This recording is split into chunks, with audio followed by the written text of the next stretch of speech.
할렐루야. 오늘도 주님 안에서 시대를 밝히는 복된 통로의 삶을 살아가시는 이 한날 되시기를 먼저 주님의 이름으로 간절히 축원합니다. 영상으로 예배드린 자리에도 동일한 은혜가 있을 줄 믿습니다. 오늘 말씀의 제목은 그는 성령과 불로 너희에게 세례를 베푸실 것이요입니다. 오늘 본문인 누가복음 3장은 매우 구체적인 인물, 역사적 인물들의 이름을 나열하면서 시작됩니다.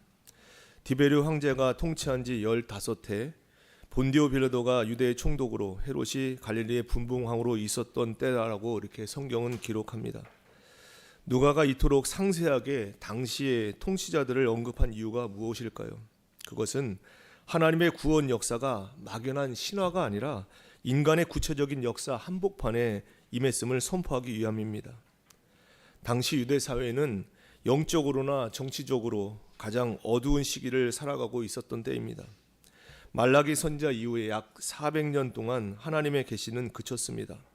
백성들은 로마의 압제와 종교 지도자들의 그 부패 속에서 소망을 잃어가고 있었습니다. 권력자들은 화려한 궁궐에서 세상을 호령하고 있었고, 대제사장 안나스와 가야바는 성전의 기득권을 지키기에 급급했습니다. 바로 그때 하나님의 말씀은 궁궐이나 성전이 아니라 아무도 주목하지 않던 광야에 머물던 이 사가랴의 아들 요한에게 임했다라고 성경은 설명합니다. 광야는 결핍의 장소이고 고독의 장소입니다. 그러나 광야는 동시에 오직 하나님만을 대면할 수 있는 은혜의 장소이기도 합니다. 세례 요한은 이사야 선지자의 예언대로 주의 길을 준비하라는 사명을 띠고 이제 역사의 전면에 등장합니다. 사순절을 보내는 우리들, 세례 요한이 광야에서 외친 회개하라라고 하는 이 메시지가 오늘날 우리에게 어떤 본질적인 변화를 요구하는지 그 은혜를 나누고 기도의 제목을 삼고자 합니다. 첫째, 세상 모든 계층을 하나님의 통치 아래로 인도해야 합니다. 세상 모든 계층을 하나님의 통치 아래로 인도해야 합니다. 세례 요한의 메시지 앞에 모여든 이들이 누구였는지를 보십시오. 성경은 단순히 무리라고만 기록하지 않고 백성, 또 세리, 그리고 군인들을 이렇게 구체적으로 나열하고 있습니다. 누가는 의도적으로 이 다양한 계층을 언급하면서 복음이 가진 공공성을 지금 강조하고 있는 것입니다.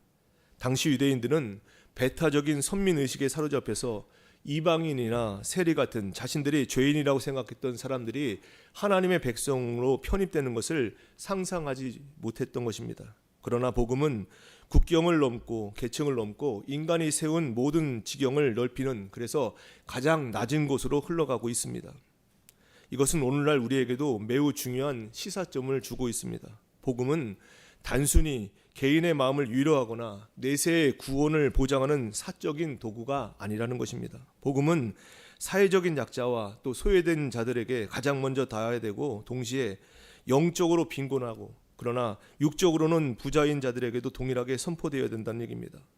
겉으로는 화려해 보이지만 속으로는 공허함과 죄악으로 썩어져가는 이 권력층의 삶 또한 복음이 절실히 필요한 현장이 되는 것입니다. 우리는 복음의 지경을 우리만의 울타리 안에 제한해서는 안 됩니다. 세상의 모든 계층이 겪는 고통과 삶의 문제에 응답하면서 저들의 삶 전체를 우리는 하나님의 통치 아래로 인도하는 것, 이것이 바로 하나님의 자녀로 부름받은 우리의 본분인 것을 마음에 새길 수 있기를 간절히 원합니다. 누가복음 4장 18절로 19절입니다. 주의 성령이 내게 임하셨으니 이는 가난한 자에게 복음을 전하게 하시려고 내게 기름을 부으시고 나를 보내사 포로된 자에게 자유를, 눈먼 자에게 다시 보게 함을 전파하며 눌린 자를 자유롭게 하고 주의 은혜의 해를 전파하게 하려 하심이라 하였더라. 오늘 하루도 복음의 지경을 넓히는 전도자의 사명을 잘 감당하는 복된 날 되시기를 간절히 응원합니다. 둘째, 형식적 신앙에서 벗어나야 합니다. 형식적 신앙에서 벗어나야 합니다. 오늘 7절 말씀 보시면 세례 요한의 세례를 받으러 나온 종교 지도자를 향해서 세례 요한이 일갈을 합니다. 독사의 자식들아, 누가 너희에게 일러 장차 올 진노를 피하라 하더냐라고 말합니다. 이것은 단순히 거친 감정의 표현이 아닙니다. 하나님의 생명력을 잃어버린 채 율법이라는 껍데기만 붙들고 있는 이들을 향한 준엄한 영적인 고발인 것입니다. 그들은 백성들에게는 지키기 힘든 율법을, 무거운 율법의 짐을 지우면서 정작 자신들은 손가락 하나 까딱하지 않는 위선자들이었습니다. 요한은 이런 죽은 신앙을 향해서 이미 도끼가 나무 뿌리에 놓였다라고 그렇게 선포하고 있는 것입니다. 여기 진노를 뜻하는 헬라어는 오르게라고 하는 표현을 쓰는데 매우 긴급한 상태를 묘사하는 단어입니다. 마치 벌목꾼이 나무를 단번에 쓰러뜨리기 위해서 가장 절묘한 위치에 그 뿌리 부분에 도끼를 가늠하고 대고 있는 순간, 이 순간을 말하는 것이 바로 진노, 오르게입니다. 하나님의 심판이 유예된 것처럼 보일지라도 그 도끼날은 이미 우리 뿌리에 닿아 있다라는 사실을 우리는 놓쳐서는 안 됩니다. 우리는 아브라함의 자손이다라고 하는 이런 혈통적인 자부심이나 수십 년의 신앙 경력을 했다라고 하는 것, 이런 것 가지고 다가올 진노 앞에 그것들이 아무런 방패가 되지 못한다는 것입니다. 하나님은 필요하다면 길가의 돌들로도 아브라함의 자손을 만들 수 있는 분이기 때문입니다. 진정한 회개는 잎사귀만 무성한 종교적인 형식을 버리고 뿌리로부터 본질적인 변화를 이루는 것, 이것이 바로 진정한 회개입니다. 하나님께 깊이 뿌리를 내리지 못한 나무는 결국 찍혀서 불에 던질 수밖에 없다라고 하는 것을 오늘 본문 말씀 중에서 우리는 두려움으로 깨달아야 될 것입니다. 야고보서 2장 17절입니다. 이와 같이 행함이 없는 믿음은 그 자체가 죽은 것이라. 사순절을 보내면서 형식뿐만 아니라 내용과 본질에 더 깊이 나가는 복된 우리의 삶이 되기를 간절히 원합니다. 끝으로 회개의 열매는 삶의 자리에서 증명되어야 합니다. 회개의 열매는 삶의 자리에서 증명되어야 합니다. 오늘 10절 말씀 보시면 요한의 메시지를 들은 이들이 이제 가슴을 치면서 질문합니다.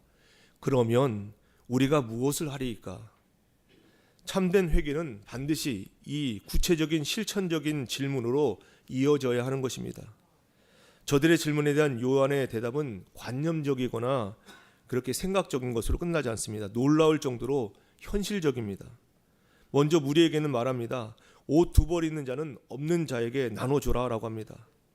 유다 문화에서 옷 두 벌이라고 하는 것은 여유분을 말하는 것이 아니라 필수적인 생필품인 속옷, 키톤이라고 하는 것이 있었고 겉옷, 하마티온이 있었는데 이 겉옷과 속옷을 말하는 것, 이것이 바로 옷 두 벌입니다.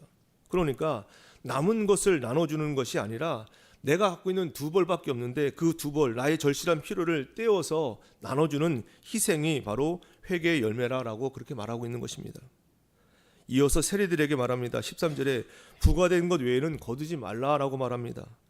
당시 로마의 부패한 징세제도 속에서 정해진 세금 외에 사욕을 채우지 않는 것은 결국 이 세리로 보자면 자신의 기득권과 생존권을 포기하는 것, 그런 결단입니다. 군인에게도 얘기합니다. 강탈하지 말고 받는 급료를 족한 줄로 알라라고 말합니다. 무력을 가진 자가 그 힘을 남용하지 않고 주어진 자리에서 자족하는 것, 이것이 바로 회개, 그들에게 합당한 회개라는 것입니다. 이처럼 회개는 성전 안에서 완성되는 것이 아니라 우리가 매일 숨쉬는 살아가는 우리 일터, 우리 가정, 그리고 사람과 사람과의 관계 속에서 증명되는 것, 이것이 온전한 회개인 것입니다. 정직한 경제활동, 약자를 향한 배려, 그리고 탐욕을 이겨내는 자족의 삶이 하나님이 찾으시는 회개에 합당한 열매인 것을 마음에 새길 수 있기를 간절히 원합니다. 하나님 나라의 통치는 거창한 구호나 외적인 업적에 있지 않습니다. 그것은 오늘 내가 만나는 사람과의 관계 속에서, 내가 처리하는 업무의 정직함 속에서, 그리고 나의 작은 희생을 통해서 드러나는 것, 이것이 바로 하나님 나라의 통치입니다. 세례 요한은 이 진리를 선포하기 위해서 광야의 고독을 견뎠고 결국 헤로당의 부정을 꾸짖다가 목에 베어지는 순교의 길을 걸어갔습니다. 세례 요한은 복음이 삶의 현장과 결코 분리될 수 없다라고 하는 것을 온몸으로 보여준 인물이 되는 것입니다. 오늘 우리의 삶이 바로 그와 같아야 된다는 것입니다. 그런데 중요한 것이 있는데 그 회개라고 하는 것은 우리의 결단만으로 완성되지 않는다는 얘기입니다. 성령님께서 우리 영혼에 임재하셔서 비틀어진 우리의 삶의 자리를 비추시고 그것을 되돌릴 수 있는 하늘의 용기를 주실 때 가능하다는 것입니다. 그래서 오늘 우리는 기도할 때 성령님 내게 오셔서 내 삶을 통째로 주관하시고 나에게 오늘도 비뚤어진 자리가 아닌 온전한 자리로 인도함 받게 해달라고 간절히 기도하는 오늘 이 새벽 시간 되기를 간절히 원합니다. 이번 한 주간 우리가 무엇을 합니까? 라고 하는 것, 이 질문 앞에 우리 마음을 놓고 가슴에 품고 이 사순절기를 보낼 수 있기를 간절히 원합니다. 내가 무엇을 할 수 있습니까? 내게 있는 소중한 것을 나누고 내게 주어진 권한을 바르게 사용하며 하나님이 기뻐하시는 생명의 열매를 맺기를 결단하는 이번 한 주간 되기를 간절히 원합니다. 그렇게 살아갈 때 우리가 서 있는 모든 삶의 자리가 바로 하나님의 통치가 임하는 자리가 되고 그 땅이 바로 거룩한 땅이 되는 그런 놀라운 변화가 있게 될 줄 믿습니다. 오늘도 우리를 부르신 하나님의 뜻이 무엇인지를 기도하시면서 물으시고 그 질문 앞에 대답하시는 하나님의 음성 듣고 오늘도 승리하시는 복된 인생 살아가시기를 주님의 이름으로 간절히 축원합니다. 기도하겠습니다. 하나님 아버지 은혜를 감사드립니다. 오늘도 건강 주시고 믿음 주셔서 새벽을 깨우는 기도 일꾼 되게 하심에 감사를 드립니다. 새벽 제단이 삶을 간통하는 하나님의 음성이 들려지므로 인생의 위기와 광야의 길 한복판에서 돌파구가 마련되는 생명의 진원지가 되는 놀란 역사가 있게 도와주시옵소서. 오늘도 주신 말씀 마음판에 깊이 새기게 하시사 성령과 불로 저희를 새롭게 하여 주시고 형식에 머문 신앙에서 벗어나 복음의 지경을 넓히며 삶의 모든 자리에서 회개에 합당한 열매를 맺는 주의 백성들 다 되게 하여 주시옵소서. 주님 앞에 감사함으로 각종 예물 성별해 드린 손길이 싸우니 기뻐 받아 주옵시며 위기 속에서도 영적 호황을 누리는 복된 인생 되게 하여 주시옵소서. 오늘도 저희들 합심해서 기도드립니다. 나라와 민족을 위해서, 세계 열방을 위해서, 교회와 가정을 위해서 개인의 기도 제목과 중보 기도 제목 가지고 간절히 기도드립니다. 저희가 기도드릴 때 나라와 가정과 인생의 역사를 바꾸시는 영적 변화가 넘쳐나도록 도와주시옵소서. 기도하시는 한 분 한 분 가운데 성령의 숨결과 생명의 능력을 더하여 주셔서 메마르고 꼬인 세상을 변화시키는 생명의 회복자로 쓰임받게 하여 주시옵소서. 병상에서 치유하심을 간절히 바라는 모든 이들마다 믿음으로 간구할 때 못 고칠 질병이 없으신 주님께서 깨끗하게 치유하여 주시옵소서. 오늘도 세상에 나가 살아갑니다. 어디를 가든지 무엇을 하든지 오직 하나님께만 영광 돌린 하루의 삶이요 열방의 소망이 되시는 주님 안에 거함으로 오늘도 주시는 평안과 평과 안전을 누리는 복된 인생 되게 하여 주시옵소서. 하루 되어지는 모든 일정을 주님께 의탁드립니다. 친히 간섭하시고 저희 삶 가운데 개입하셔서 걱정과 두려움으로 불안해하는 시대를 살아가는 저희들에게 참된 하늘의 평강을 부어 주시옵소서. 오늘 하루도 행복한 아침 감사한 저녁의 삶으로 인도해 주시는 우리 주님 예수 그리스도의 이름으로 감사하며 간절히 기도드리옵나이다. 아멘.